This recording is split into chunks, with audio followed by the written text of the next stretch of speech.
Friends, welcome in my YouTube channel NCERT smart classes. और आज हम करेंगे आपके क्लास 10th का मस्ट डू जो SST का सिलेबस आया है आपका, उसका चैप्टर नंबर जो राजनीतिक दल है आपका सिविक्स का चैप्टर नंबर 6 वो हम करेंगे। ठीक है, तो आइए स्टार्ट करते हैं। सबसे पहले तो आपका होगा कि राजनीतिक दल का अर्थ क्या होता है ना।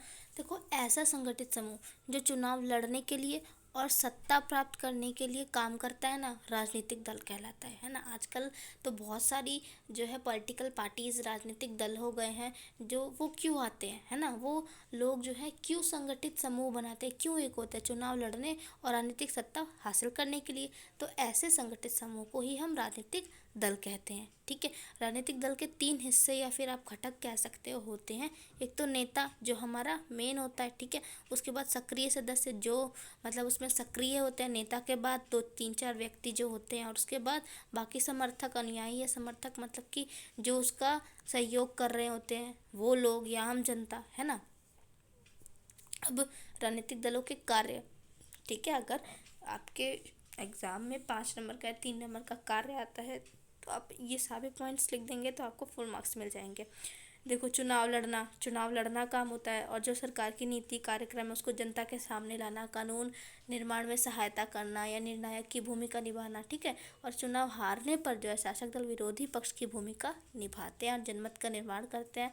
दल मुद्दों को उठाते हैं और उस पर बहस करते हैं। ठीक है, राजनीतिक दलों की आवश्यकता क्यों है हमें, तो देखो लोकतांत्रिक व्यवस्था के लिए ये ज़रूरी है और सरकारी नीतियों पर अंकुश लगाते हैं। ठीक है, जो सरकार की जो शक्तियाँ हैं, जो नीतियाँ हैं, उस पर अंकुश लगाने के राजनीतिक दल होना ही चाहिए। ओके, और लोगों की जो समस्या है उसको सरकार तक कैसे पहुंचाएंगे। अब हम तो जाके नेता के पास नहीं बोलेंगे ना कि हमें ये प्रॉब्लम है, तो हमारी समस्या हम उसको बताएंगे, फिर वो अपने ऊपर वाले को बताएगा, फिर उससे करके जो हमारा मेन नेता होगा या जो राजनीतिक दल होगा उसको पता चलेगा, तो वो हमारी समस्या को सॉल्व करेंगे, है ना। तो समस्याओं को सरकार तक पहुँचाते हैं।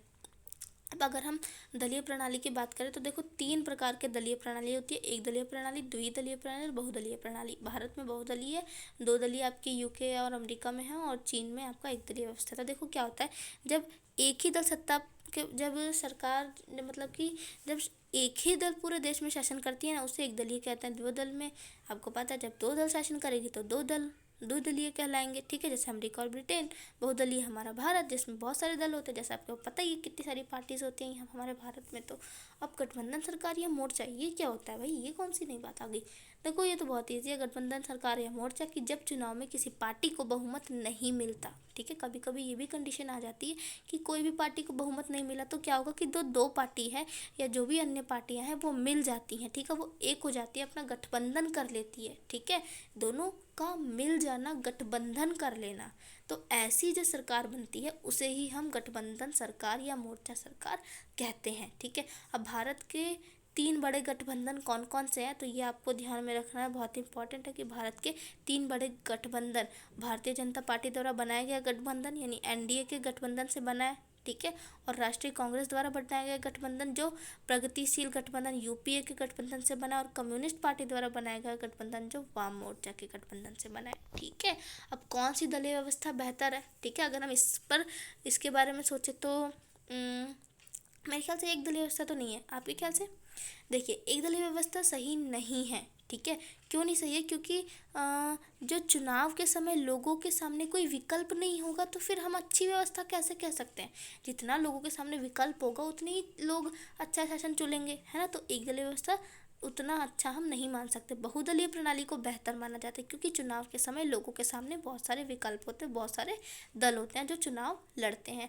अब चुनाव आयोगों द्वारा दलों को मान्यता देना, है ना। आपको पता है कि जो राष्ट्रीय दल के रूप में चुनाव आयोग दलों को मान्यता देता है, तो देश की हर पार्टी को चुनाव आयोग में अपना पंजीकरण कराना पड़ता है। ठीक है, चुनाव लड़ने के लिए, और आयोग सभी दलों को समान मानता है, पर ये बड़े और स्थापित दलों को कुछ विशेष सुविधाएं भी देता है। इन्हें अलग चुनाव चिन्ह दिया जाता है जिसका प्रयोग पार्टी का उम्मीदवार ही कर सकता है। ठीक है, और इस विशेषाधिकार और कुछ अन्य लाभ पाने वाली पार्टियों को हम क्या कहते हैं, मान्यता प्राप्त दल कहते हैं। ठीक है, जिसे चुनाव आयोग की तरफ से कुछ विशेषाधिकार प्राप्त होते हैं, कुछ लाभ मिलते हैं, उसे मान्यता प्राप्त दल कहते हैं। अब चुनाव आयोग में स्पष्ट नियम बनाए गए कि कोई दल कितने प्रतिशत वोट जीतकर जो है राष्ट्रीय मान्यता प्राप्त दल बन सकता है। भारत में 2 प्रकार की राजनीतिक पार्टियां होती है, राष्ट्रीय दल और प्रांतीय दल यानी क्षेत्रीय दल।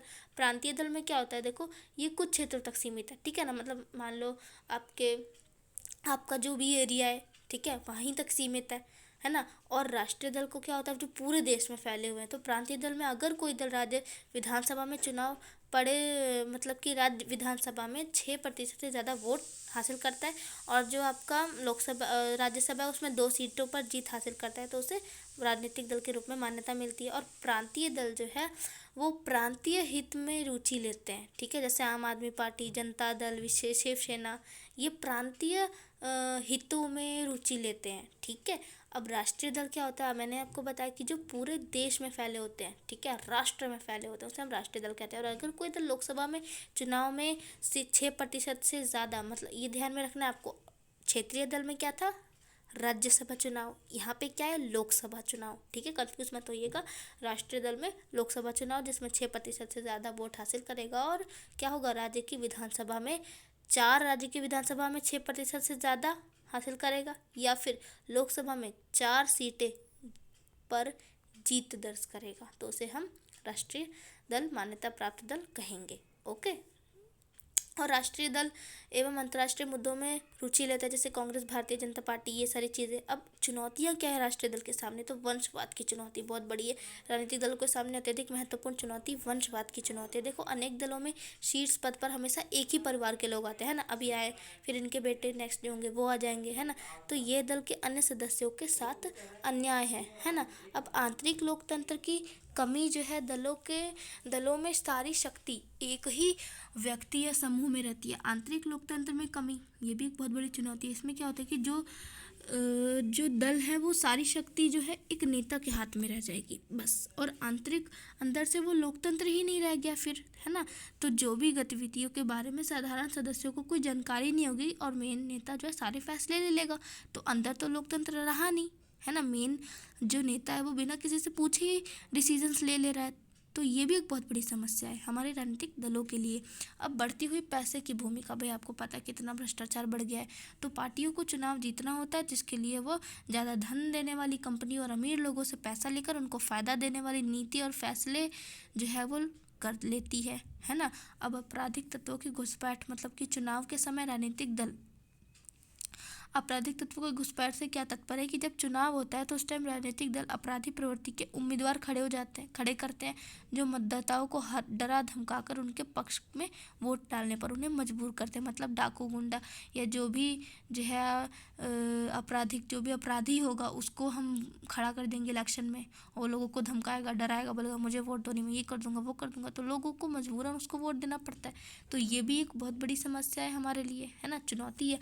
विकल्पहीनता, भाई जब विकल्प ही नहीं रहेगा तो उसे विकल्पहीनता कहता है कि वर्तमान में जो है राजनीतिक दलों की नीति और कार्यक्रम में अंतर बड़ा कम रह गया है। विकल्प हम चुनेंगे कैसे जब सारे राजनीतिक दलों की जो विचारधाराएं हैं वो एक ही जैसी हैं, है ना, उसमें अंतर बड़ा कम है, तो इससे हमारे पास ज़्यादा विकल्प नहीं है। भाई सबके तो एक ही विचार है, हम किसको चूज़ करें, बहुत हमारे पास कन्फ्यूज़न है। तो विकल्पों की कमी हो गई है, ठीक है, विचारधाराओं की कमी हो गई है, तो ये भी एक बहुत बड़ी समस्या है। दल बदल की चुनौती, आपको पता है कि जब कोई व्यक्ति जो है जिस पार्टी के टिकट पर चुना जाता है और उस पार्टी से अगर अपनी वो निष्ठा हटाकर दूसरे पार्टी पर ले लेता है तो उसे दल बदल कहते हैं। अब एक जो नेता है वो एक पार्टी से दूसरे पार्टी में चला गया तो उसे क्या कहते हैं, उसने दल बदल लिया, तो इसलिए इसे दल बदल कहते हैं। आजकल बहुत सी पार्टियों में ऐसा देखा जा रहा है, इसलिए, और ये आजकल बहुत ही बड़ी समस्या भी है। लेकिन हम सुधार कैसे कर सकते हैं दल बदल में, तो दल बदल कानून को सख्त किया जाए, ठीक है भाई, कि कोई दल बदल कर ही ना सके, ठीक है। जो अपराधियों है उसको पार्टी में ही ना जाने दिया जाए, तो आपराधिक तत्वों की घुसपैठ ही नहीं होगी। और महिलाओं के लिए अगर हम सीट आरक्षित करें तो महिलाएं आएंगी, तो राजनीतिक दल में हो सकता है सुधार होए, और राजनीतिक दलों में समय समय पर चुनाव होए। जो नेता जो बिना किसी से पूछे फैसले ले लेते हैं, जो आंतरिक लोकतंत्र की कमी हो गई है, तो वो उसके हालत में सुधार होगा जब समय समय पर चुनाव होंगे। तो ठीक है। और दलों में काम को पारदर्शी बनाया जाए, मतलब जो भी काम करती है उसके लिए वो लोगों को जवाबदेह बने, ठीक है। और भारत में राजनीतिक दलों के सुधार के लिए क्या प्रयत्न किया जाए, तो देखो विधायक और सांसदों में दल बदल को रोकने के लिए वही आपका संविधान में संशोधन किया जाए, ठीक है। और उच्चतम न्यायालय में चुनाव लड़ने वाले हर उम्मीदवार को अपनी संपत्ति का और अपने विरुद्ध चल रहे आपराधिक मामलों का ब्यौरा एक शपथ पत्र के माध्यम से देना अनिवार्य कर दिया जाए अगर, क्योंकि देखो ये सारे रूल्स अभी बने तो हैं लेकिन क्या है कि ये सख्त नहीं है, ठीक है, कोई इनको फॉलो नहीं करता, तो इनको सख्त करना ही ज़रूरी है, तभी राजनीतिक दल जो है उनमें सुधार हो पाएगा। अब चुनाव आयोग ने एक आदेश के जरिए सभी दलों को संगठित एक चुनाव कराना और आयकर रिटर्न भरना जरूरी बना दिया है। अब दल के प्रमुख पदों पर औरतों के लिए 1/3 आरक्षण होना चाहिए और चुनाव का खर्च सरकार उठाए, ठीक है। जो इतना ज़्यादा खर्चा कर देते हैं अंधाधुंध, हमारी जो चुनावी प्रक्रिया है वो इतनी खर्चीली है कि इसमें बहुत ज़्यादा खर्चा होता है, ठीक है। तो ये हमारे लिए इसमें हमारा जो इसमें इकोनॉमिक जो आर्थिक जो है उसमें भी बहुत प्रॉब्लम हो जाती है। तो यहीं पर हमारा ये इसकी चुनौती और इसके सुधार इन सारी चीज़ों पर ही ये चैप्टर आपका ख़त्म होता है। उसके बाद आपके कुछ इंपॉर्टेंट क्वेश्चंस हैं। ये क्वेश्चन तो वैसे बहुत ही इजी है और बहुत ही इंटरेस्टिंग भी है, अगर आपको मतलब आपसे सॉल्व हो जाता है आप कर लीजिएगा, वरना आप कमेंट में कहेंगे तो मैं इसके सॉल्यूशंस की वीडियो डाल दूँगी। आई होप आपको अच्छे से समझ आ गया होगा वीडियो और ये चैप्टर भी राजनीतिक दल जो हमारा बहुत ही अच्छा और इंटरेस्टिंग चैप्टर है। Thanks for watching, bye bye, take care.